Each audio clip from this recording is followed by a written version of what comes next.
भैया नमस्ते। प्रणाम प्रणाम प्रणाम प्रणाम। क्या हाल चाल, कैसे हैं आप? सब आशीर्वाद दुआ आप सबकी, आप सब आप जैसे बड़े भाइयों की दुआ अरे है, मैं छोटा आशीर्वाद भाई है। हूँ आपका, मैं आपका छोटा भाई हूँ, बड़ा नहीं हूँ, लेकिन ठीक है। शरीर से नहीं लग रहे हैं, हो सकता है उम्र में हो सकती है कुछ इधर उधर। बिल्कुल बिल्कुल। और कैसे हैं आप? लॉकडाउन में भी खूब चर्चे आप ही के चल रहे हैं आजकल। देखिए, चर्चे के लिए खर्चे करने पड़ते हैं और खर्चा एनर्जी का होता है। हाँ और हाँ हाँ। मैं कहीं भी रहता हूँ तो चर्चा में रहता हूँ। बिल्कुल मेरा बिल्कुल कुछ नहीं है, ये लोगों का प्यार है और आप जैसे भाइयों का आशीर्वाद दुआ है। जो मैं कहीं बिल्कुल दुनिया के किसी भी कोने में रहता हूँ तो सिर्फ चर्चे में ही रहता हूँ। बिल्कुल बिल्कुल। खेसारी भैया, काफी लोग जुड़ गए हैं खेसारी भैया हम लोग से इस लाइव सेशन में। रजनीश भैया जुड़े हुए हैं, पराग पाटिल जी जुड़े हुए हैं, अक्षरा सिंह जी जुड़े हुए हैं, अनंजय रघुराज जी जुड़े हुए हैं, दिनेश भैया, अच्छा अच्छा अच्छा, अम्रपाली अभी जी। अभी कौन, अनंजय रघुराज? हाँ हाँ, वो भी जुड़े हुए हैं। अरे वो तो मेरे बड़े अजीज मित्र हैं, अभी तक हाँ। उनके पास मेरा बहुत कुछ है। तो खेसारी जी, हम लोग ये लाइव सेशन चालू करने के पहले, ऐसे तो आपके बारे में सब लोग जानते हैं, लेकिन मैं अपने नजरों से आपके बारे में कुछ, जो लोग हमसे कनेक्टेड हैं और जो लोग देख रहे हैं, उन लोगों को, दर्शकों को बताना चाहेंगे। थोड़ा मैं और प्रिंस, साफ कर दी अपना। हाँ मतलब कैमरा प्रिंस दुबे जी गीतकार हैं, वो खेसारी भैया कैसे हैं पूछ रहे हैं, जो बस मलंग बाबा के फिल्म में प्रणाम गाना करो, लिखे कहीं थे। हर ब्राह्मण को बिल्कुल पैर छूता हूँ, आजीवन छूता रहूंगा बिल्कुल और बड़ा बिल्कुल। प्यार मिलता है। खेसारी जी, तो चालू करते हैं हम लोग। मैं आपके बारे में कुछ लोगों को परिचय देना चाहता हूँ, मतलब आपके बारे में सब लोग जानते हैं, लेकिन मैं खुद अपने अंदाज में कुछ बोलना चाहता हूँ। जी साधारण जी। से कद काठी से दिखने वाले लड़के, जो भोजपुरी दुनिया के, भोजपुरी संगीत की दुनिया में लगातार 10 सालों से अपना आधिपत्य जमाए हुए हैं और सबसे बड़े ट्रेंडिंग स्टार हैं, वो है खेसारी लाल यादव। लगातार 10 सालों से ऑडियो की दुनिया में सबसे बड़े नाम है खेसारी लाल यादव। भोजपुरी फिल्मों में अपने पहली ही फिल्मों से उन्होंने छक्का मारा और उसके बाद एक से एक बड़ी सुपरहिट फिल्में दी। इनकी फिल्मों ने हमेशा ट्रेंड बदलने का काम किया। हाल की मेहंदी लगा के रखना और संघर्ष, उसका जीता ज्यादा उदाहरण है। वो दोनों ट्रेंड सेटल फिल्में हैं। हजारों युवा लड़के जो साधारण कद काठी के हैं, जो बहुत गरीबी से आते हैं, जो कम पढ़ाई लिखाई कर सके हैं, उन लोगों के लिए प्रेरणा स्रोत है खेसारी लाल यादव। इनकी सफलता से आम आदमी खुद को कनेक्ट करते हैं। ऐसे ही नहीं, शख्सियत खेसारी लाल यादव जी का स्वागत है और हम लोग शुरू करते हैं खेसारी लाल यादव जी से बातचीत। खेसारी इतनी तारीफ तो मैं अपने इतनी तारीफ तो मुझे आज तक किसी ने किया ही नहीं होगा जितनी तारीफ आपने आज मुझे कर दी। नहीं नहीं भैया, जो बल्कि सच्चाई है जबकि मैं मैंने उस बोला, लायक नहीं मैंने। हूँ, देखिए तारीफ अरे करी है, नहीं, मुझे अच्छा लगा कि अपनी तारीफ में बहुत कम सुन पाता हूँ। आप जैसे भाइयों के मुंह बिल्कुल से सुना तो अच्छा लगा, क्योंकि आप कहीं ना कहीं इंडस्ट्री को बखूबी जानते हैं। आप हर आदमी के स्ट्रगल को आपने देखा है। मुझे लगता है कि मैं जितना सिनेमा नहीं कर पाऊंगा उतना आपने रिलीज किया है। बिल्कुल तो बिल्कुल कहीं ना भैया। कहीं अब आपके मुंह से तारीफ यही अच्छा लग रहा है कि कहीं ना कहीं जनता से आप जुड़े रहते हैं, और ये नहीं नहीं, बिल्कुल मेरे बिल्कुल। हिसाब से मैं ये सारी समर्पित अपने उस जनता को करता हूं कि अगर वो नहीं होते, अगर वो मुझे प्यार नहीं दिए होते तो मैं इस तारीफ के काबिल नहीं बना होता। बिल्कुल बिल्कुल। खेसारी भैया, आपको लगता है कि आम्रपाली जी भी आ गई? उनका मैसेज है, hello both of you. Akshara ji भी नमस्ते आई हैं, वो भी हेलो बोल रही हैं। नमस्ते सब लोग, नमस्ते। आपकी हीरोइनें, आपके दोस्त, नम- फिल्म लाइन के फैन सब जुड़ गए हैं। भैया खेसारी जी, आपको लगता है कि जिस तरह आप गाना गा रहे थे, या हजारों गायक जो भोजपुरी फिल्मों में, जो भोजपुरी संगीत में हैं और गाना गायकी करते हैं, उन लोगों के लिए मनोज तिवारी जी, निरहुआ जी, इन लोगों ने एक ट्रेंड सेट किया कि जो भी गायक हैं, वो अगर अच्छा गाना गाते हैं, लोकप्रिय होते हैं, तो अभिनय में आ सकते हैं, अभिनय बन सकते हैं। तो क्या आप अभिनय में आएंगे, ये बचपन से सोचते थे, या आपको लगता है कि इस ट्रेंड का आपको फायदा मिला? बचपन से आप सिंगर बनना चाहते थे या एक्टर बनना चाहते थे, और आज जो आप बड़े एक्टर बने हैं, इस एक्टिंग करियर में सबसे बड़ा योगदान किसको देते हैं? देखिए, योगदान तो मेरे कहने का मतलब कि मैं उस ऑडियंस को देता हूँ जिस ऑडियंस ने मुझे मेरे ऑडियो को अगर नहीं सुना होता, मेरी वीडियो को नहीं देखा होता, तो सबसे ज्यादा योगदान देखा जाए तो उस ऑडियंस का है। और हाँ, हीरो बनने का योगदान अगर देखा जाए तो कहीं ना कहीं मनोज भैया और रवि भैया का बहुत बड़ा योगदान है। और मनोज भैया का, खास करके मनोज भैया का, कि गायक से वो एक्टर बने, तो हम लोग के लिए एक रास्ता उन्होंने बनाया। और मैं आजीवन शुक्रगुजार हूँ, मैं अपने जी तीनों जी। भाइयों और 3 भाइयों का, मैं अपने चारों गार्जियन का, जो कि मैं इन लोगों का बचपन में, मैं छोटा था तब मैं कहीं ना कहीं कांच का शैली सुना करता था, जो पवन भैया का गाना है। बचपन में समझिए कि ज्यादा उम्र भी नहीं थी मेरी, तब से मैं पवन भैया को सुन रहा हूँ, उनको देख रहा हूँ। मनोज भैया को बचपन से आदमी देख रहा है। छोटे से हम लोग थे तब हम लोग ने बगल वाली जान मारेली से लेके, निरहुआ सटल रहे से लेके, और ये जो मेरे 4 बड़े भाई हैं जो कि मेरे गार्जियन भी हैं, तो इन चारों भाइयों को देखकर मैं बड़ा हुआ हूँ। कहीं ना कहीं मेरे अंदर अगर ऊर्जा आती है तो इनको देख कर आती है। इनसे कुछ सीखने को हमेशा मिलता है, चाहे वो पवन भैया हो, चाहे दिनेश भैया हो, या मेरे बड़े भाई रवि भैया या मनोज भैया। तो ये लोग कहीं ना कहीं हमारे पिता की तरह एक सम्मानित हैं, और हमेशा इनको मैं आदर के भाव से हमेशा देखता हूँ। और मैं आने वाली पीढ़ी को भी यही बोलता हूँ कि अगर आपसे अगर कोई बड़ा है, अगर सम्मानित है, तो उसको सम्मान दें। तो जिसको लगता है कि देना चाहिए वो देता है, जिसको नहीं लगता है वो नहीं देता है, तो उससे क्या मतलब है। नहीं तो मतलब आप ये तो मानते हैं, लेकिन एक्टिंग फील्ड में आप आए तो आप किसको उसका योगदान देते हैं? जैसे एक्टिंग में आप आ गए मनोज भैया, लेकिन आपको सबसे पहले एक्टिंग में फिल्मों के लिए किसने संपर्क किया? मुझे कहीं ना कहीं बता रहा हूँ आपको कि मुझे लेकर यहाँ पे आए दीप भैया, अशोक कुमार तो दीप जी। मेरे अशोक कुमार दीप जी, तो मैं उनका हमेशा तहे दिल से हमेशा शुक्रिया अदा करता हूँ कि उन्होंने मेरा कैसेट उठाया और मुझे दिल्ली से उन्होंने बोला कि बेटा तू आ बॉम्बे, एक दो लोग हैं, तुम्हारी अच्छी पर्सनालिटी है, तू गाता अच्छा है, तुम्हारा नाम बड़ा है, तो तू आ, देखते हैं, एक दो लोग मेरे जानने वाले हैं उनसे मिलवाता हूँ। तो उन्होंने आलोक भैया से मुझे मिलवाया, और आलोक भैया मुझे देखे, उस समय में साइन नहीं हुआ था, और उसके बाद मुझे रामाकांत जी से भी उन्होंने उसी समय मिलवाया था। लेकिन मैं जब पटना गया, उस समय मेरा एक गाना आया था कि सैया लइका नियम सूत जला कोरा में दिया क्या जोरा में ना, तो उसी कैसेट को लेके जब मैं पटना गया था, तो एक होटल में मुझे आलोक भैया बुलाए, और बुलाकर और फिर हमें साइनिंग उन्होंने 11,000 रुपये का दिया, और वो मेरे लिए बहुत बड़ी चीज थी। वो 11,000 रुपये का चेक आज भी नहीं भजाया हूँ मैं, आज भी उस 11,000 का चेक मेरे पास पड़ा है विदाउट डेट, और हमेशा कहीं ना कहीं उस चेक को मैं रखता हूँ, क्योंकि मेरे जीवन की पहली वो फिल्म बहुत सफल हुई, और उसके बाद तो रेस्ट इज द हिस्ट्री, लगातार फिल्में आने लगी। खेसारी भैया, एक बात बोलूंगा कि आज जितनी अच्छी बॉडी आपने बनाई है, मुझे कहते हुए बहुत खुशी हो रही है कि हमारे भोजपुरी इंडस्ट्री में अगर सलमान खान की बात होगी बॉडी को लेकर, शरीर को लेकर के, तो उसमें आपका नाम मैं लेना चाहूंगा कि बेहतरीन बॉडी बिल्डर जो भोजपुरी फिल्म में अभिनेता जिनका सलमान खान की तरह बॉडी है, तो वो खेसारी लाल यादव का है।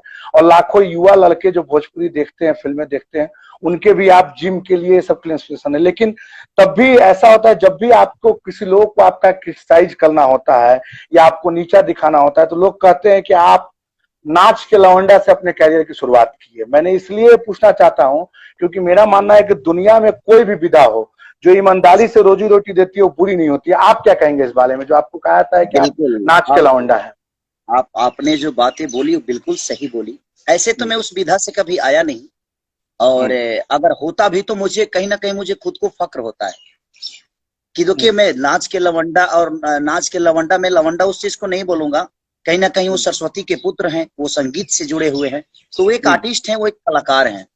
और मैं कभी इस नाच के विधा से जुड़ा नहीं, और ना ही मैं कभी नाच पार्टी में रहा हूँ। मेरे जीवन में तो एक गायक था, और मैं रामायण और महाभारत गाता था, जो व्यास लोग पहले मैं 6-7 महीने रामाशंकर यादव, एक हमारे सिवान के हमारे गुरुजी थे, उनके साथ में करीब 6-7 महीना, करीब 7-8 महीना रहा। उसके बाद मैं 4-5 साल कहीं ना कहीं मेरे गुरुजी जो माननीय मेरे श्री कमलाकांत मिश्रा व्यास जी, और उन्होंने मुझे कम से कम 4 से 5 साल में उनके साथ रहा, गायकी सीखी। गायकी में क्या, मैं रामायण महाभारत गाना सीखा। तो मैं कभी नाच पार्टी में नहीं रहा, लेकिन लोगों को मानसिकता को तो मैं नहीं बदल सकता निशान जी। लोग मुझे बोलते हैं इस बात को कि हाँ खेसारी नाच का लवंडा है, बट देखिए लवंडा मैं नहीं कहता, वो एक आर्टिस्ट है, और अगर मुझे लवंडा भी बनना पड़ा तो मुझे कोई उसमें आपत्ति नहीं है इस बात से कि मैं लवंडा था। अगर लोगों का मानना है तो मेरे लिए ये बहुत बड़ी चीज नहीं है कि मैं इसको बुरा मान जाऊं। मैं बुरा नहीं मानता इस चीज को, क्योंकि वो भी एक आर्टिस्ट है। दिन भर बताइए कोई रोजी रोटी अपना करता है, हल चलाता है, ये करता है, पेट के लिए ही तो करता है। तो पृथ्वी एक स्टेज की तरह है, और हर आदमी अपने अपने कर्तव्य के साथ उस पे डांस कर रहा है। अगर मैं नाचता हूँ, अगर मैं मान के चलिए मैं साड़ी पहन के नाचता हूँ, तो कहीं ना कहीं मैं अपने पेट के लिए नाच रहा हूँ, अपने बीवी बच्चों के पालनहार के लिए, अपने बीवी बच्चों की सुख सुविधा के लिए नाच रहा हूँ। बिल्कुल। अगर इसको दुनिया अगर मानती है कि ये विधा बहुत गंदा है, तो सर सॉरी, मैं तो ये बात को नहीं मानता। मैं उसको सरस्वती के पुत्र, और नाचने के लिए जहां बात है, रासलीला किए ना भगवान कृष्ण, तो वो भी तो एक नचनिया थे। तो जो जिस ईश्वर ने हमें पैदा किया, हमें दुनिया दी, हमें इस पृथ्वी पर खेलने के लिए, देखिए आम्रपाली जी लिख रही हैं कि जब आप ऑन स्क्रीन लड़की बनते हैं तो अच्छी अच्छी हीरोइनों को पीछे छोड़ देते हैं। ये कॉम्प्लीमेंट दे रही है क्या मेरे लिए? हाँ, कॉम्प्लीमेंट ही हुआ ना। मतलब आपको ये थैंक सब यू। लोग, अगर आपके दुश्मन जो है वो कभी भी ये सब चीजों को लेकर अगर आपको टारगेट करते हैं तो आपको इसका कोई फर्क नहीं पड़ता है।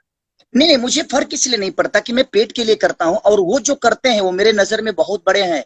जो नाच में लोग कलाकारी करते हैं, जो नाचते हैं, डांस करते हैं, सर मैं अगर होता भी ना, उस विधा साया भी होता, तो मुझे इस बात का दुख कभी नहीं होता, और ना ही कभी दुख होगा मुझे। तो मैं बिल्कुल यही कहूंगा कि नहीं, तो मैं यही कहूंगा कि उस लाइन में जो भी है अपने बच्चों का अगर पालन हार कर रहा है और वो संगीत डांस करके कर रहा है, तो जिन लोगों के नजर में ये चीजें गलत है, उनसे भी मैं ये पूछना चाहता हूं कि हर आदमी तो नाचता ही है। कोई कलम लेकर नाच रहा है, कोई तमूर बजाता है, तो कोई पिस्टिंग बजाता है, तो कोई किलाट बजा रहा है, कोई साड़ी पहन रहा है। जहां तक सवाल है, हमारे यहाँ कुछ लोग, अपने इंडस्ट्री के भी लोग हैं खेसारी कि भैया, उनको कुछ लोग लिख रहे हैं कि आप क्लियर नहीं दिख रहे हैं, धूप बहुत ज्यादा आपके ऊपर है, थोड़ा बहुत साइड करके अगर मैनेज कर सकते हैं। हाँ, अब सही हो गया, अब सही हो गया। एक मिनट में एक्चुअली वो, हाँ, क्या करिएगा। चलिए, तो बोलने अभी दीजिए लोगों को वही, क्योंकि काफी, मैं हाँ ऐसे अच्छा, ही रख अभी सही लेता आ हूँ, रहा मैं ऐसे है, ही अभी रख आ रहा है लेता सही। जी जी, अभी आ रहा है सही। हूँ। तो मेरे कहने का मतलब कि देखिए, हमारे यहाँ कुछ लोग जो अनपढ़ लोग हैं, जिनको इस बात का ज्ञान नहीं है कि संगीत का मतलब क्या होता है, वही आदमी इस चीज को गलत बोलता है कि हाँ ये लवंडा है, ये इस टाइप का है, वैसा है। ठीक है, अच्छी बात है, मैं कुछ तो हूँ, और मैं अपने बच्चों को पाल तो रहा हूँ, कहीं गलत काम तो नहीं कर रहा हूँ। दूसरी बिल्कुल चीज, बिल्कुल, एक और बात बता रहा हूँ आपको कि बताइए वही ना भैया। कमल हसन जब साड़ी पहनकर इंडस्ट्री में नाचते हैं, हाँ, तो वही चाची कलाकार 420 के में रूप में बने नाचते थे। हैं। हाँ, चाची 420 में जब कमल हसन ने नाचा तो दुनिया ने उनकी तारीफ की। अंटी नंबर 1 में गोविंदा जी ने जब नाचे तो हाँ, दुनिया ने उनको अपने हाथों में अपने दिल में बैठाया और उनको एक बिल्कुल आर्टिस्ट का रूप दिया, एक कलाकार का रूप दिया। दूसरी बिल्कुल चीज, जब बच्चन साहब साड़ी पहनकर नाचे तो उनको दुनिया ने एक कलाकार के रूप में देखा। हमारी बिल्कुल। सबसे बड़ी प्रॉब्लम ये है हमारे भोजपुरी की कि अगर हम कुछ अच्छा करने की, अगर हम अपने आप को कुछ अच्छे ग्रेड में लेकर जाने की कोशिश करते हैं, तो कुछ लोगों को प्रॉब्लम होती है, जो कि हमारे इंडस्ट्री से भी जुड़े हुए हैं। ऐसा नहीं है कि हमें लवंडा बोलने वाला और डांसर बोलने वाला और छक्का बोलने वाला सिर्फ पब्लिक है। ये इंडस्ट्री के लोगों ने हवा नहीं, बनाया उसको। पब्लिक तो प्यार करती है, तब इतना बड़ा सुपरस्टार बना है। वो कहीं ना यस कहीं यस आपके लिए यस, विरोधी होते हैं। चलिए जी जी जी, खेसारी जिनको जी, जिनको खेस, जिनको मैं बिल्कुल, खटकता हूँ, हाँ, जिनको मैं प्रॉब्लम करता हूँ, जिनको आगे बढ़ने में रुकावट डालता हूँ, जबकि मैं किसी के हाथ नहीं खींचता। मैं अपने बिल्कुल। काम से अपने आप को ऊपर करता हूँ, मैं अपनी लकीरों को बड़ा करता हूँ, किसी की लकीर को छोटा करने की कोशिश नहीं करता। बट उनको लगता है कि ये बड़ा कैसे हो गया। भाई जी, मैं अपनी गरीबी बताऊंगा तो आप रो दोगे। नहीं मैं बताऊंगा उस खेसारी जी, आदमी हूँ कि, मैं पूछूंगा आपसे, गरीबी को आऊंगा। अभी मैं पूछना चाहता हूँ खेसारी हाँ, जी तो हमारी मुद्दा जो कि, थी सुनिए, हाँ, तो वो जब नाचते हैं तो उनको दुनिया आर्टिस्ट का रूप देती है। लेकिन जब हम साड़ी, अच्छा ही बताइए, हमारे बड़े भाई दिनेश भैया ने साड़ी नहीं पहना? हाँ, बिल्कुल पहना। वो मेरे बड़े भाई हैं। क्या पवन भैया ने प्रेम, साड़ी नहीं पहना? बिल्कुल बिल्कुल पहना।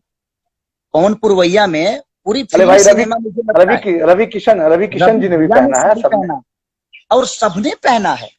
और ये लेकिन मेरे अंदर, एक आर्टिस्ट जैसे पुलिस बनता है, जैसे डॉन बनता है, जैसे रोमांस करता है, कॉलेज गोइंग बॉय, वैसे ही एक कैरेक्टर है।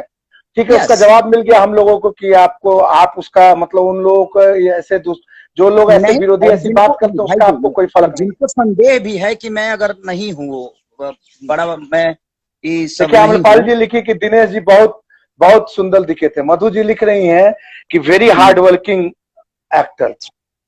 Thank you, thank you. आप दोनों को दिल से थैंक यू। आप लोगों ने तो, आपके बिल्कुल साथ मैंने सिनेमा भी की है, और अमरपाली जी के साथ तो मैंने कोई सिनेमा नहीं की है। और मेरी, बिल्कुल मैं क्या बोलूंगा, मैं बाद में बोलूंगा जो मेरे लिए किया है। बिल्कुल भैया। लेकिन मैंने मधु जी के साथ दो तीन आप सिनेमा किए। बिल्कुल बिल्कुल बिल्कुल, आप हमेशा विवादों में रहते हैं। जब तक लोग आपके साथ होते हैं तो ठीक होता है, जैसे ही वो आपके साथ मतलब नहीं होते हैं तो आप डोली में गोली मार देते हैं, किसी को भटाल भटियाला बोल देते हैं। मतलब आप अपने गानों से लोगों से बदला लेते हैं। सच में ये गाने किसी के लिए आप गाते हैं कि ऐसे ही लोग विवाद में आपको घसीट देते हैं? बहुत देखिए होता इंपॉर्टेंट क्या अभी का ज्वलंत है, सवाल है ये। नहीं सुनिए, अब निशांत जी मैं आपको बताता हूँ।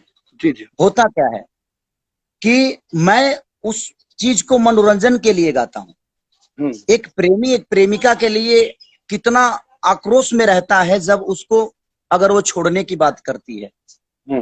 तो अगर हम किसी से मोहब्बत करते हैं तो लगता है कि हमारी दुनिया हिल गई, हमारी दुनिया हिल गई।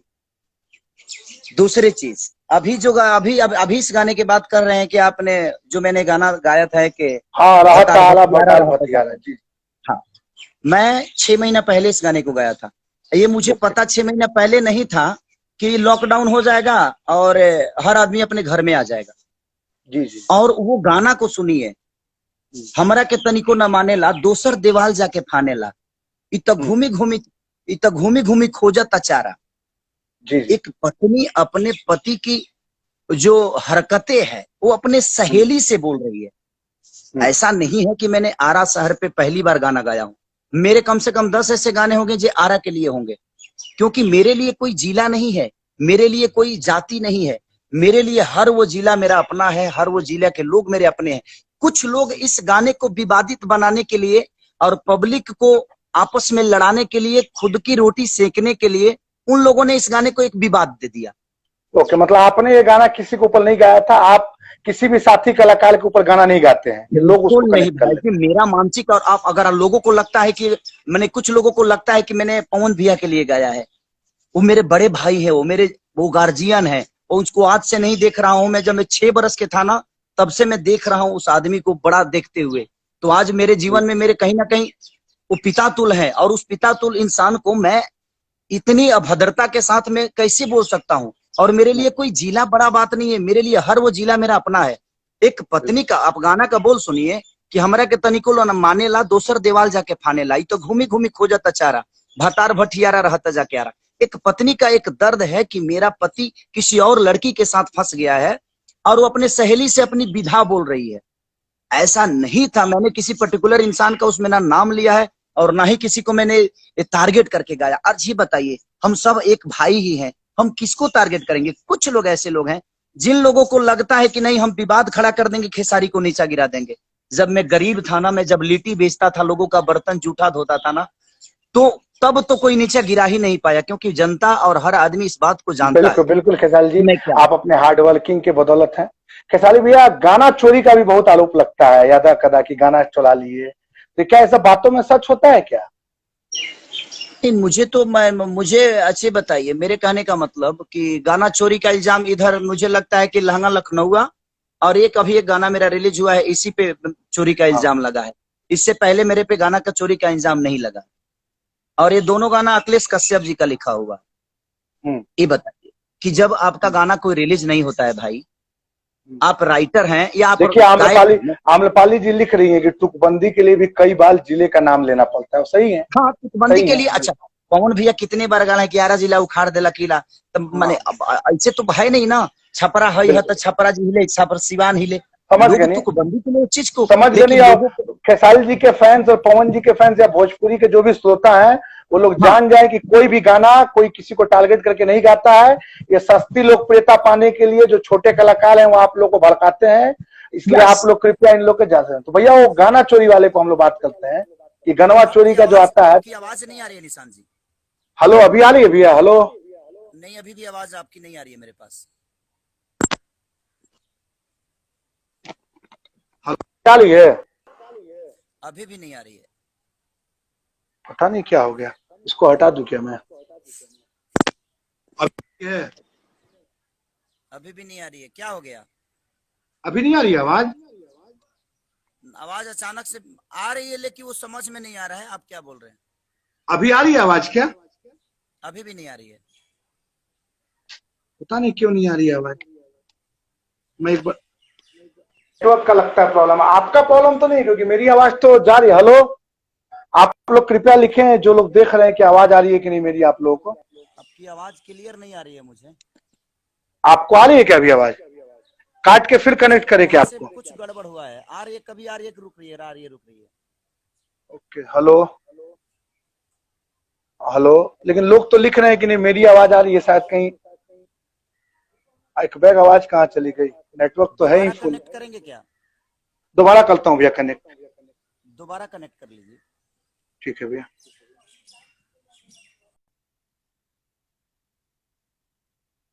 खेसारी जी की आवाज में प्रॉब्लम आ रहा है, फिर से हम लोग खेसारी जी को कनेक्ट करते हैं।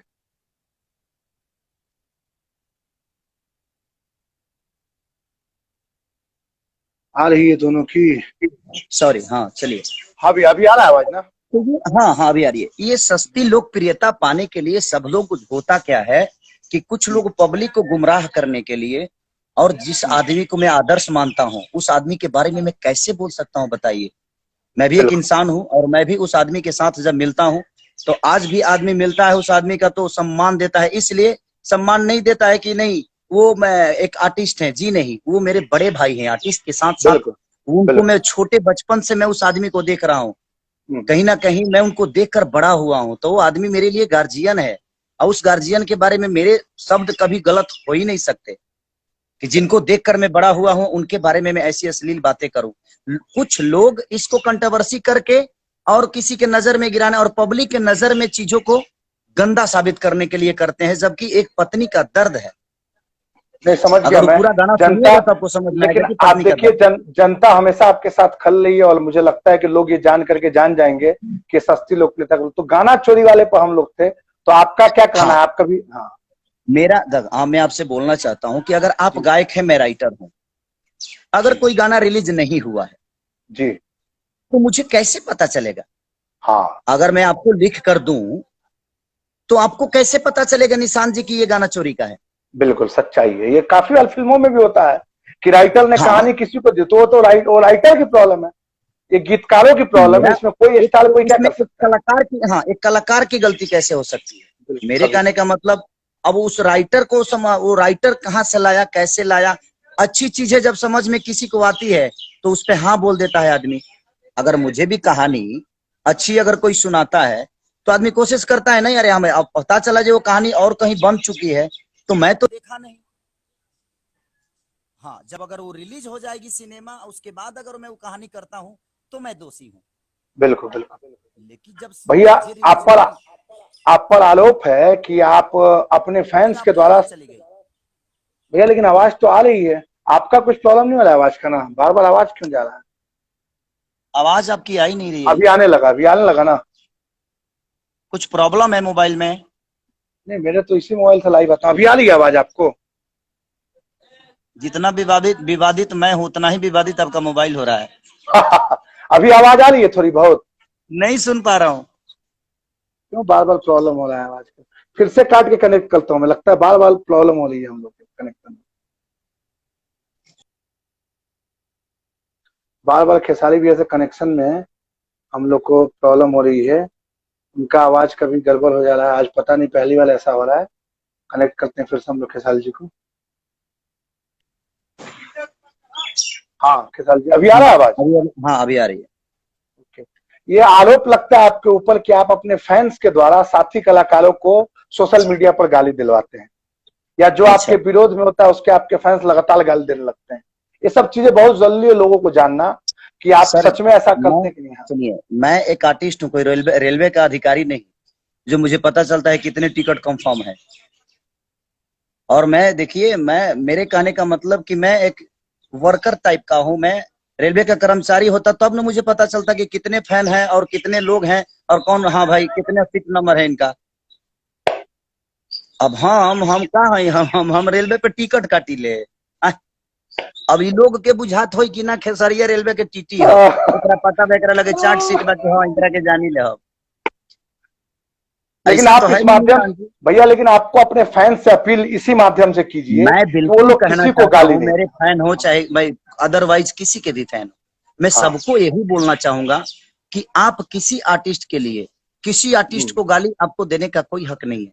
आप हम्म, बिल्कुल मत दीजिए, ये आपका दायित्व तो बनता है, क्योंकि हर आदमी की माँ माँ की तरह ही होती है और माँ का दर्जा बहुत हम्म, बड़ा होता है, बहन बहन की तरह होती है और बहन का दर्जा बहुत बड़ा होता है। आपको जिसको नहीं सुनना है आप मत सुनिए, लेकिन आप प्रतिक्रिया किसी के लिए दीजिए तो एक सभ्यता रूप में दीजिए। आप बोल दीजिए जो मुझे अच्छा नहीं लगा यार, कुछ और गाना गाओ यार। मेरा कहना का मतलब यह है, आप डायरेक्ट किसी को गाली देकर और किसी को अपनी जुबान गंदा करके आपको क्या मिलेगा उससे? ना मैं बिल्कुल किसी के घर चलाता हूं और ना ही बाकी कोई स्टार किसी का घर चलाने वाला है। हम एक मनोरंजन के साधन है, तो मैं चाहता हूं कि मनोरंजन के साधन को मनोरंजन करिए, उसको अभद्रता के साथ और गाली गलौज के साथ गंदा मत करिए, और उसको बिल्कुल। परोसिए तो अच्छे तरीके से परोसिए। आप किसी के भी आज नहीं तो कल उस आदमी का कोई भी गाना आएगा तो आपको अच्छा लगेगा और आप ही तारीफ करेंगे।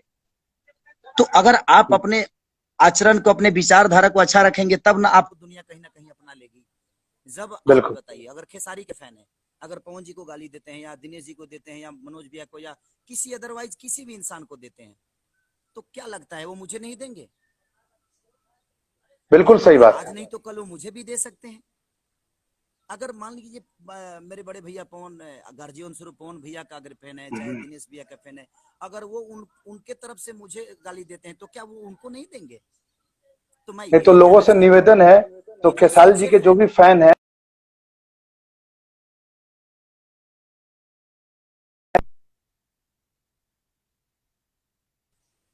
बिल्कुल खेसारी भैया थोड़ा फिल्मों की बात करते हैं। कुछ लोग, देखिए कुछ लोग हैं, हम भाइयों से भी कहता हूँ कि वो हमारे भाई हैं, वो हमारे गार्जियन स्वरूप हैं, वो हमारे ईश्वर की तरह हैं। मैं खेसारी भैया सारे फैन से, आप सबके फैन खेसारी से भैया कह रहा आप हूँ। खेसारी भैया आपकी आप आवाज फिर हेडफोन, कटी है, फिर आवाज हाँ नहीं आ रही है। आप हेडफोन यूज करते हैं क्या? हेडफोन आवाज ही नहीं आ रही भाई जी, क्या हो गया है आप मोबाइल? आप हेडफोन यूज करते हैं? मेरा तांडव नहीं बर्दाश्त कर पा रहा है क्या आपका मोबाइल? आप हेडफोन यूज करते हैं क्या? देखिए मधु जी नहीं लिख भाई रही जी, हैं, रजनीश अच्छा भैया, दोबारा कर रहे हैं तो हो रहा है। लेकिन वो लोग लिख रहे हैं खेसारी जी की आवाज नहीं आ रही, तो आप हेडफोन यूज कीजिए ना थोड़ा। अच्छा हेडफोन यूज करूं? हाँ हेडफोन यूज ओके कीजिए ना। थोड़ा फिल्मों की बात भी ओके करते हैं हम लोग, तब डन। तक आप हेडफोन लगाइए। आज हम लोग का सेशन काफी चलेगा, मुझे लगता है हाँ दोस्तों 2 घंटे तक बातचीत चलेगी। 1 घंटे बाद ये अपने आप कट हो जाएगा, फिर मैं कनेक्ट करूंगा, आप लोग जाइएगा नहीं।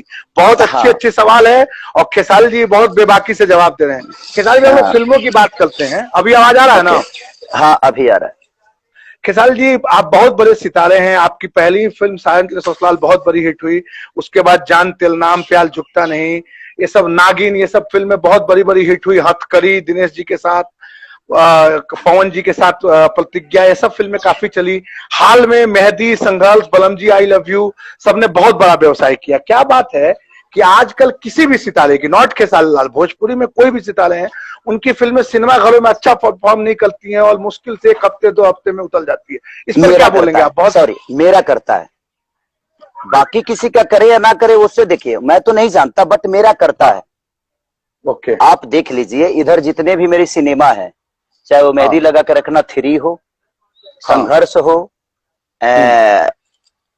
अब के बागी हो, बलम जी हाँ लभी हो, मैंने ओके। जितने इधर मेरा सिनेमा हुए हैं सारे के सारे आपसे मैं ही पूछना चाहता हूं, क्या इसके परफॉर्म अच्छे नहीं थे क्या?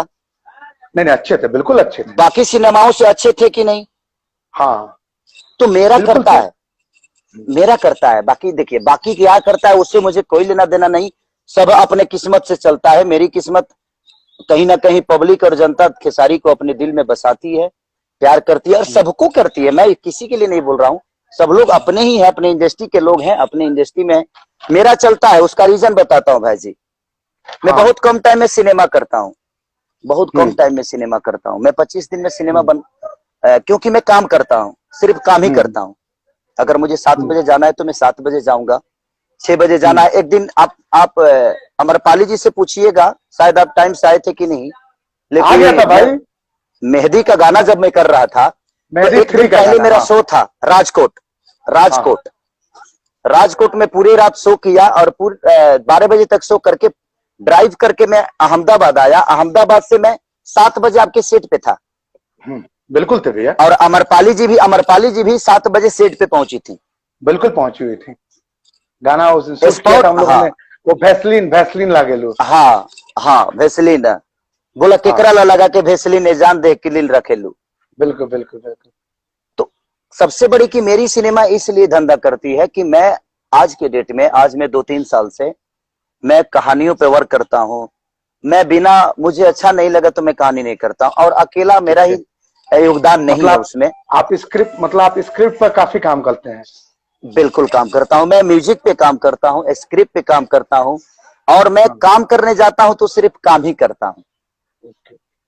हाँ खेसारी जी और एक मैं काम सवाल, करने जाता हूँ तो बिल्कुल बिल्कुल, एक सवाल और है। आपने अच्छा बोला कि आप स्क्रिप्ट बहुत अच्छा चुनते हैं और आपकी काफी फिल्मों में हम लोगों ने देखा है कि कुछ नया नया स्क्रिप्ट होता भी है, लेकिन आलोक सिंह जी प्रोड्यूसर हैं जिन्होंने आपको लॉन्च किया, आप खुद ही उनकी काफी तारीफ किए कि वो एक माध्यम बने और आपको उन्होंने फिल्मों में बड़ा मुकाम जो मिला है उसमें उनका बहुत बड़ा योगदान है। आपको लेके उन्होंने एक से एक फिल्में बनाई, एक फिल्म आपको लेके वो बनाना चाहते थे, उस स्क्रिप्ट को उन्होंने आपको सुनाया भी।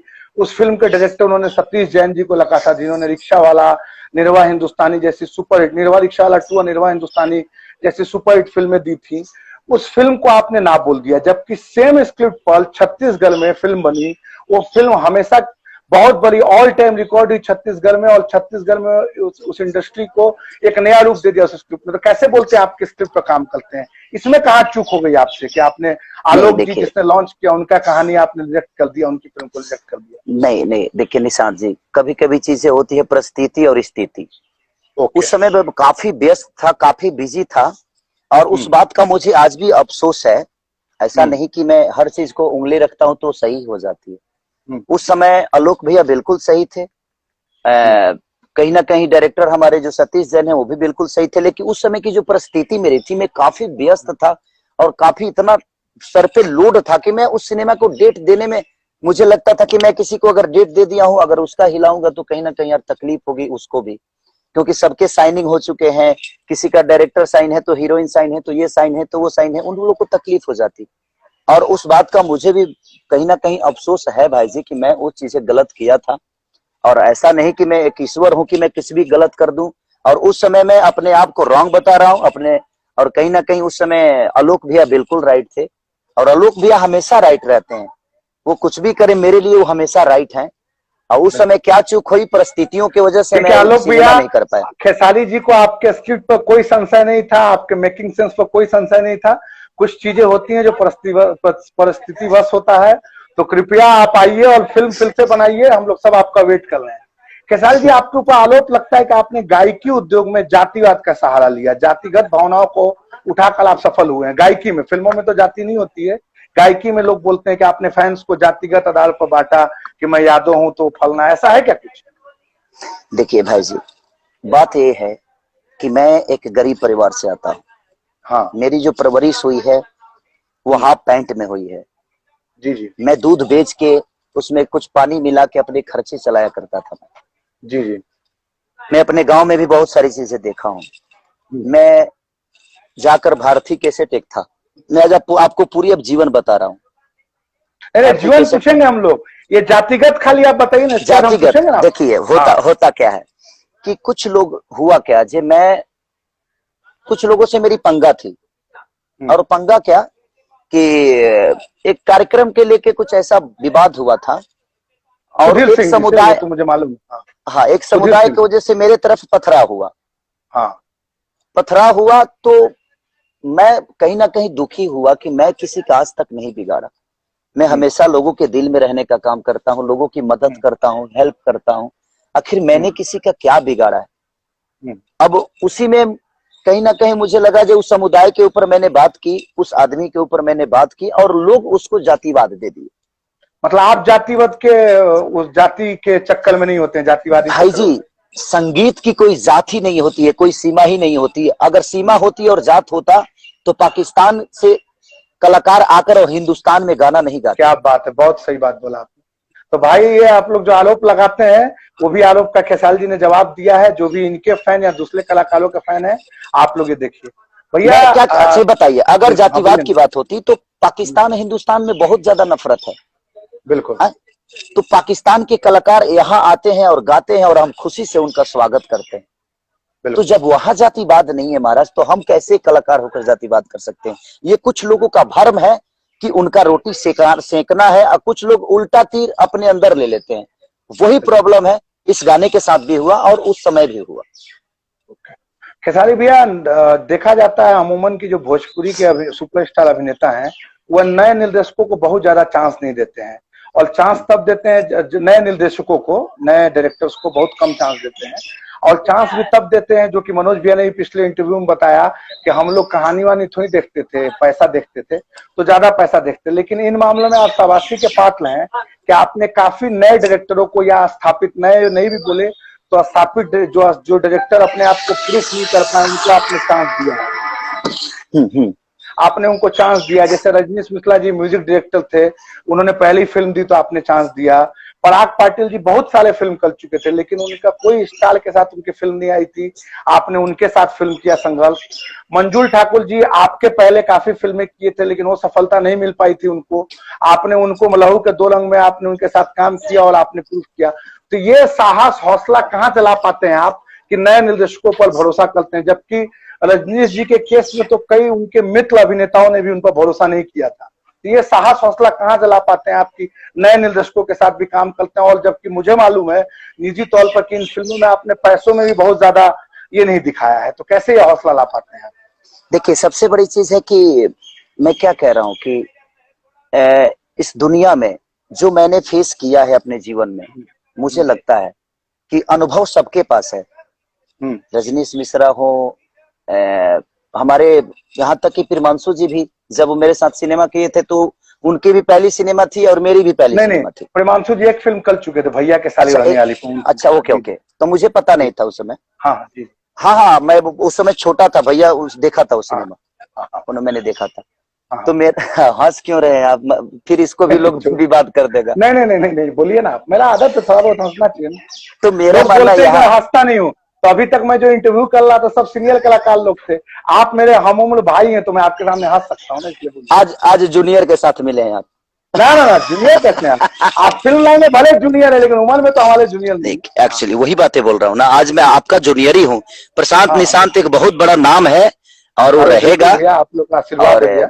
बिल्कुल। निर्देशक, जहां तक बात है निर्देशक और डायरेक्टर की, निर्देशक डायरेक्टर को बोलते हैं ना?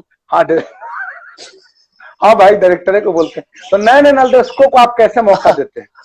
हाँ, अब बताता हूँ आपको। एक्चुअली कोई भी चीज जब नई होती है ना, तो उसके अंदर पावर बहुत होता है, कुछ कर गुजरने की क्षमता बहुत होती है जी।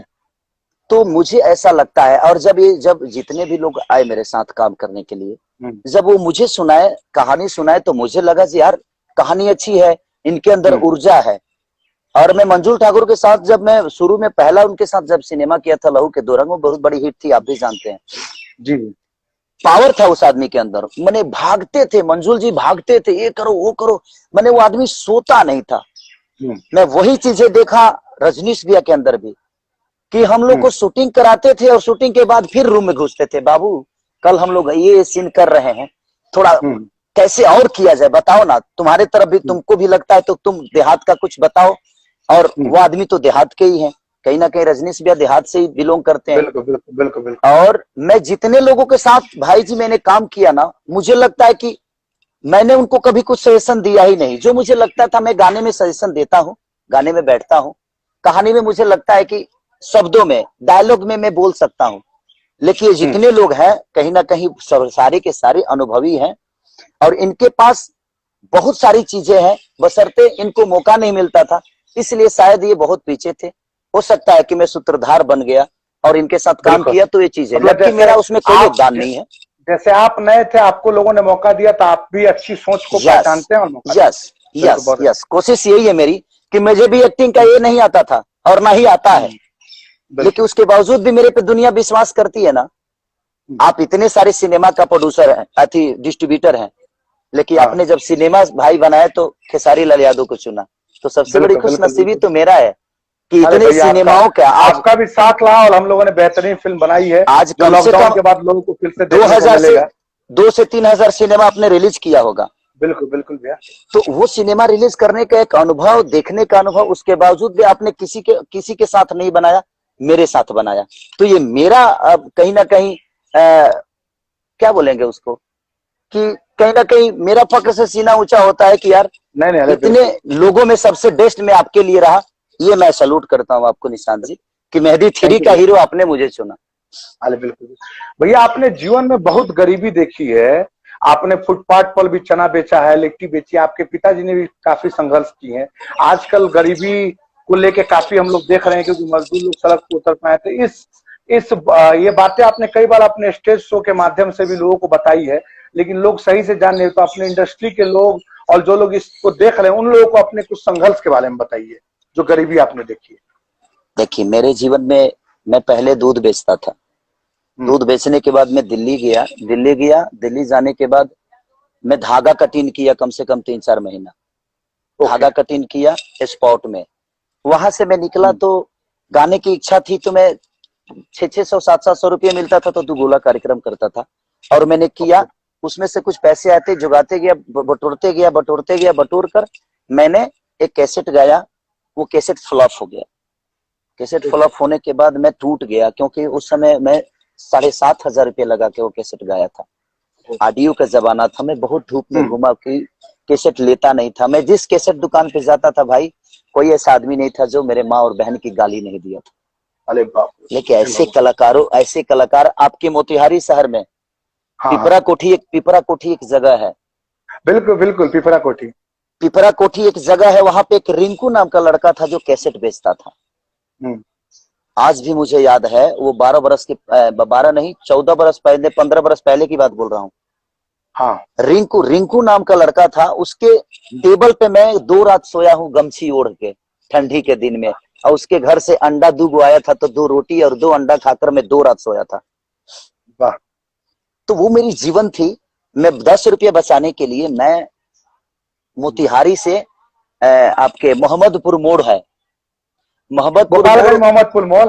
हाँ, तो गोपालगंज मोहम्मदपुर मोड़ पे मैं बस के ऊपर, गर्मी के दिन में, मई का दिन था जब तीसरी कैसेट लेके आया, मई के दिन में मैं छत पे बैठकर और 5 रुपये बचा लिया था। 5 रुपये किराया दिया था, 5 रुपये बचाया था, तो 5 रुपये का 2 रुपये का 2 लिट्टी खाया था और 3 रुपये बचाया था। तो उस समय दिलबाग गुटखा खाता था मैं भाई। दिलबाग गुटखा। हाँ, तो दिलबाग 1 रुपये का मिलता था, तो एगो दिलबाग मुंह में पहले खाते थे, अब खेसाली जी नहीं खाते हैं गुटखा, तो आप लोग कोई गुटखा उटका मत खाइएगा। अरे गुटखा भी नुकसान करता है भाई जी। तो एक्चुअली अब रास्ता मुझे 12 किलोमीटर पैदल चलना था, इसलिए उस गुटके का सहारा लेना पड़ा मुझे। ऐसे में खाता नहीं था। और देखिए आज आपका मेहनत रंग लाया है। गुटके का सहारा लेकर मैं 25 किलोमीटर में पैदल चला था और उस अपने घर तक गया था, क्योंकि उसके बाद मेरे पास पैसे नहीं थे। तो वो सारी जीवन है। शादी हो गया, फिर लिट्टी चोखा। मैं गुड्डू रंगीला जो है उनके यहाँ 2 महीने नौकर रहा हूं। मैं उनके घर के रोटी बनाता था, झाड़ू पोछा करता था। मैं भारतीय कैसेट में मैं कम से कम, मुझे लगता है कि 6 महीने में उस भारतीय कैसेट में झाड़ू लगाया हूँ।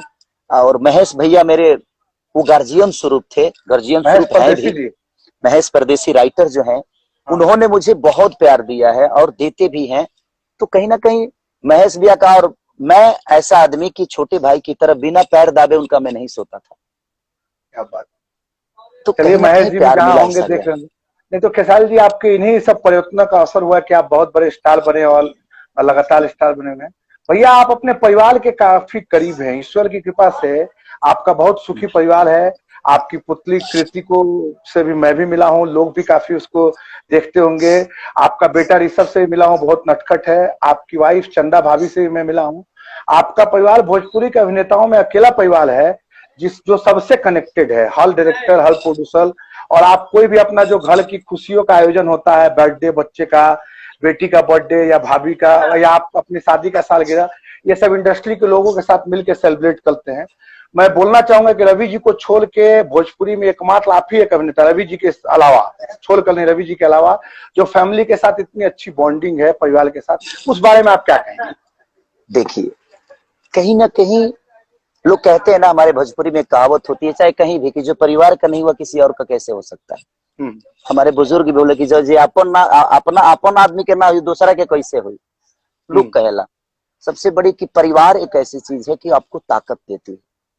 और मेरा सिर्फ परिवार है, मेरे पास परिवार है इसलिए आप आते हैं।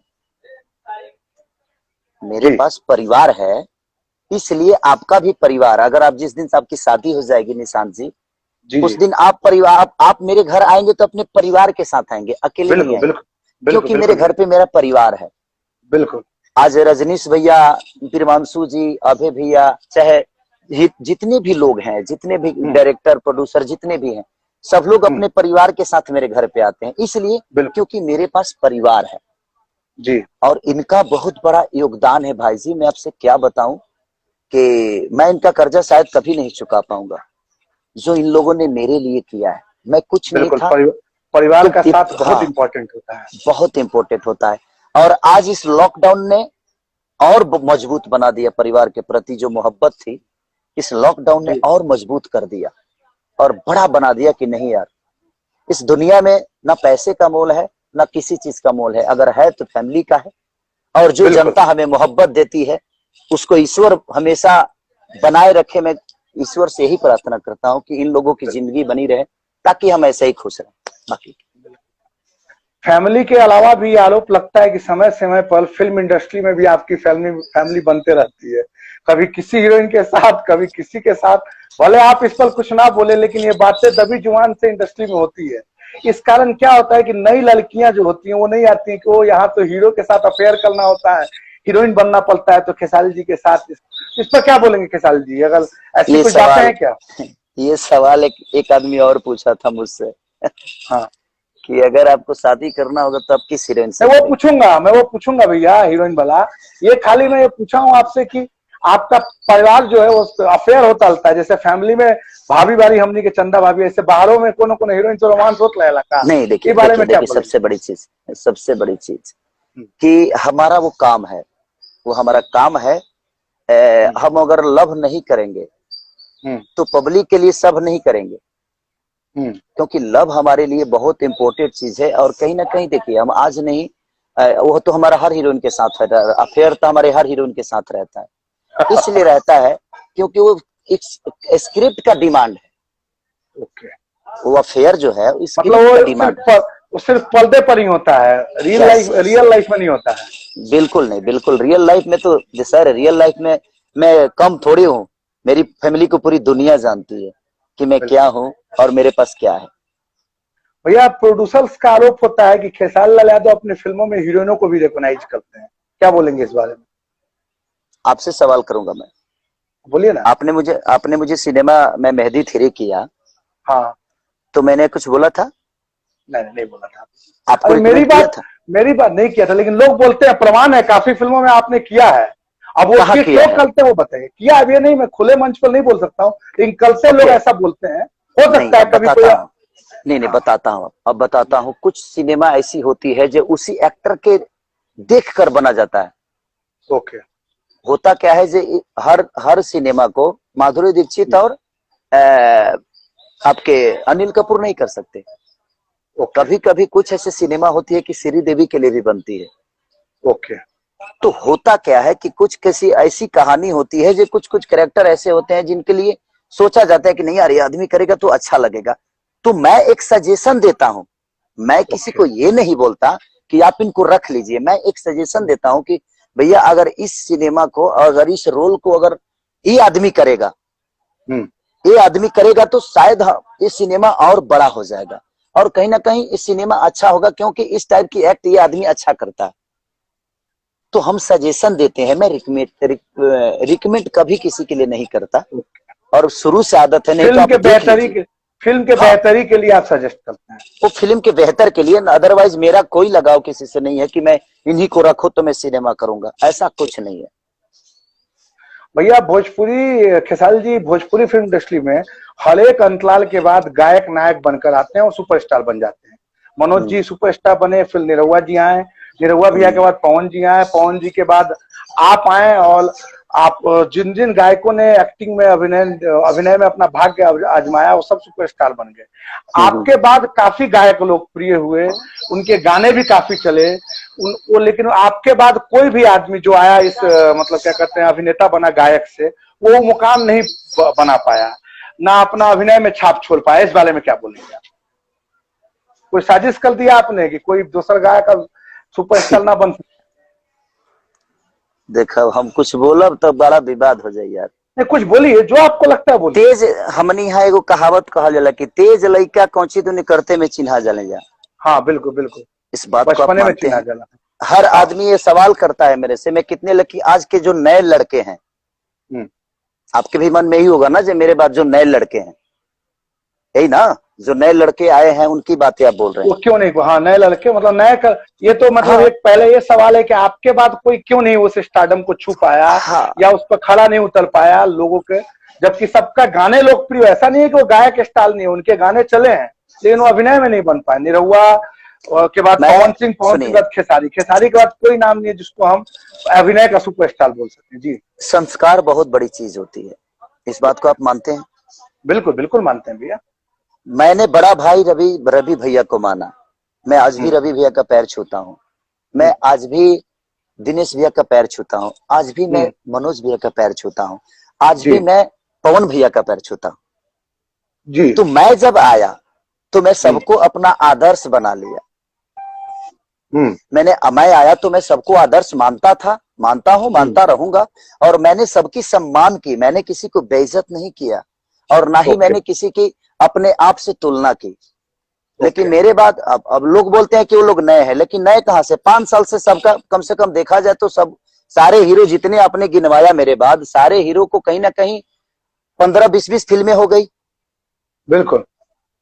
तो आपको क्या लगता है उन लोगों में किनमें संभावना लगता है कि नए कलाकारों में जो कुछ आगे कर सके? मैं तो नया ही बोलूंगा। देखिए, मैं इस पे टिप्पणी करना नहीं चाहूंगा। संभावना होती तो अब तक हो गया होता, लेकिन संभावना मैं क्या बोलूं। इंसान सिर्फ गायक बनने से एक्टर नहीं हो सकता। हमारे गाने 5,000 मिलियन जा सकते हैं भाई जी। वो 2 मिनट के गाने हैं, 3 मिनट के गाने हैं, लेकिन 2.5 घंटे आपको झेलने के लिए बहुत कुछ करना पड़ता है। चलिए, इसी पर आपके यही 2.5 मिनट के गाने पर मैं एक सवाल करता हूं कि भोजपुरी संगीत में बहुत काम हो रहा है। एल्बम के गाने और फिल्मों के गानों में बहुत अंतर नहीं रहता है, समानता ही होती है। जब इवन गायक अपने जो होते हैं, जो भी गायक वीडियो एल्बम गाते हैं, वो खुद उसमें एक्टिंग करते हैं, तो और गाने वो भी काफी हिट होते हैं, तो लोग आपको फिल्मों में देखने क्यों जाए? जब खेसारी लाल अपने गाने पर यूट्यूब में फ्री पर उपलब्ध है, तो सिनेमा घरों में लोग क्यों देखने जाए खेसारी लाल को, जबकि गाने वैसे ही होते हैं? खेसारी लाल जी वही खेसारी लाल होते हैं। मैं वही तो आपसे बोल रहा हूँ भाई जी। हाँ, कि एल्बम में खेसारी भी, मुझे लगता है कि सबसे ज्यादा गाना गाने वाला मैं ही आदमी हूँ हर सीजन का। बिल्कुल। उसके बावजूद भी खेसारी की फिल्में आती है तो रुकती नहीं है, उड़ जाती है। चलती नहीं, उड़ती है। बिल्कुल। चलती नहीं है, उड़ती है, तड़तड़ाती है। साला जहां जाइए एकदम बने पंपमा जाती है। उसका रीजन क्या है? खेसारी ऑडियो में कुछ अलग है और सिनेमा में कुछ अलग है। ओके, मतलब आपका कहना है कि लोगों को अलग होना चाहिए।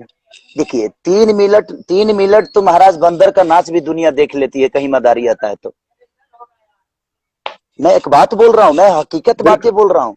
मैं ये कोई बनावटी बातें नहीं और किसी के भड़काने के लिए नहीं बोल रहा हूँ। तो 3 मिनट के लिए कोई किसी को एंजॉय दे सकता है, लेकिन 2.5 घंटा एंजॉय दिलाने के लिए हमें खुद पे बहुत मेहनत करनी पड़ती है। हमें हर विधा पे काम करता है, अपने बॉडी पे, अपने जुबान पे, अपने स्टाइल पे, अपने आंखों पे, अपने बातों पे, अपने चाल पे, अपने डांस पे, अपने फाइट पे, अपने पहनाव पे, अपने कपड़ों पे, अपने स्टाइल पे, हर उस चीज पे आपको काम करनी पड़ती है। आपने सिर्फ एक गायकी किया तो आपने 3 मिनट लोगों को अपना बना लिया 3 मिनट में, लेकिन 2.5 घंटे के लिए अपना बनाने के लिए हमें कितनी वर्क करनी पड़ती होगी भाई जी। तो 2.5 घंटे किसी को अगर आपको अपना बनाना है तो उसके लिए 2.5 घंटे वाला वर्क करना पड़ेगा आपको। ओके, मतलब लॉकडाउन में भी आपके मेरे हिसाब से मैं आज भी अपने घर में कम से कम 600 डिप्स मारता हूँ। ओके, अपने आप पर मेहनत करना चाहिए व्यक्ति को। मैं खुद पे मेहनत करता हूँ। मैं खुद पे मेहनत करता हूँ क्योंकि मुझे खुद को प्रेजेंट करना है और मैं लोगों का विश्वास हूँ। मैं कहीं ना कहीं धड़कता हूँ लोगों के धड़कन में, दिल में। तो हमें कितनी वर्क करनी पड़ेगी। यहाँ परिवार आपका अपना साथ छोड़ देता है कभी कभी भाई जी, और आज 40 करोड़ जनता को अपना बनाने के लिए कितना वर्क करना पड़ता होगा। तो आप नहीं करेंगे तो कैसे होगा। और जब आते हैं, जितने भी लोग आए हैं मेरे, जितने भी, जबकि देखिए उम्र में सब लोग मेरे से बड़े हैं, सबसे मैं छोटा ही हूँ। सब लोग मेरे सीनियर ही हैं, देखा जाए तो गायकी में भी सीनियर हैं और मैं सबका जूनियर हूँ। जितने भी मेरे भाई हैं जो 20-20 से सीमा कर चुके हैं, सब लोग मेरे भाई हैं और सब लोग बड़े भाई की तरह। ऐसा नहीं, उम्र में भी छोटा हूँ मैं, गायकी में भी छोटा हूँ, एक्टिंग में भी छोटा हूँ। ये लोग मेरे से पहले भी बहुत सारी चीजें कर चुके हैं, लेकिन नहीं चलना और चलना। एक्टिंग में तो छोटे नहीं है, क्योंकि लोग आपको खूब प्यार दे रहे हैं, तो एक्टिंग में छोटा नहीं बोलूंगा। खेसारी जी, भोजपुरी के सितारे एक ही पॉलिटिकल पार्टी में सब लोग हैं, जितने भी सितारे हैं, मनोज भैया, दिनेश भैया, रवि भैया, पवन जी। आप कभी बीजेपी, कभी आरजेडी, कभी जेडीयू, कभी कांग्रेस, कभी क्या कहते हैं सपा, किस पार्टी में आप हैं? देखिए, मैं किसी पार्टी का नहीं हूं और मैं सब पार्टी का हूं। हाँ। मैं उस जनता के पार्टी का हूं जहां जनता जाती है। मेरे कहने का मतलब कि मैं अगर बीजेपी के प्रचार के लिए कहीं जाता हूं तो मैं वहां उस प्रचार के लिए नहीं जाता, मैं उस जनता के लिए जाता हूं जो खेसारी को देखने आती है, ताकि मैं इसी बहाने उस जनता से मिल लूंगा और उनका प्यार लेके आ जाऊंगा यार। तो मैं उस कभी पार्टी के लिए नहीं गया और प्रत्याशी के लिए नहीं, मैं उस जनता के लिए जाता हूं कि इसी बहाने मैं उस जनता से मिल लूंगा, उनका प्यार मिल जाएगा। हमारे जाने और ना जाने से क्या फर्क पड़ता है, ऐसा थोड़ी है। मैं तो जाता हूं खाली एंजॉय करने के, उनको देखूंगा, मिलूंगा और तो आगे चल के आप भी राजनीति में आ सकते हैं जैसे बाकी सब ये अभिनेता तो लोग समय आए। बताएगा। मैं उससे पहले कुछ नहीं, अभी तो भाई अब क्या कर रहे हो राजनीति में, मुझे अभी मत ढकेलो आप। अभी तो मैं 30 वर्ष राज करूंगा, मैं यहीं पे देख रहे उड़ रहा हूं, मैं देख रहे हैं अभी जिस तरह रवि भैया उड़ते हैं, मैं उड़ रहा हूं अभी, और उड़ रहा हूं, और आप कह रहे हो कि आप राजनीति में चले जाइए। मुझे मुझे केदार भी जी, लोगों का प्यार चाहिए और वो भाई मनोरंजन से चाहिए। मैं चाहता हूं कि मैं मतलब लोगों का एंजॉय कराऊं, मैं खुशियों में हमेशा नाचूं, गाऊं, खेसारी कूदूं भैया, और उनके ये दुख में लाइव, कमा के ये जाकर खर्चा मेरे करूं। जो भी लोग ये देख रहे हैं लाइव, अभी 2-20 सेकंड में कट हो जाएगा, फिर से रिकनेक्ट होंगे हम लोग, क्योंकि इंस्टाग्राम में 1 घंटे में लाइव होता है और अभी एक घंटे और हम लोग बात करेंगे खेसारी भाई से। खेसारी भाई, मैं ओके 2 मिनट बाद फिर कनेक्ट होऊंगा आपसे। ये कनेक्ट जो ओके भी लोग देख रहे हैं, आप लोग कहीं जाइएगा नहीं, फिर से 2 मिनट में मैं कनेक्ट हो रहा हूँ IGTV वीडियो डाउनलोड करने।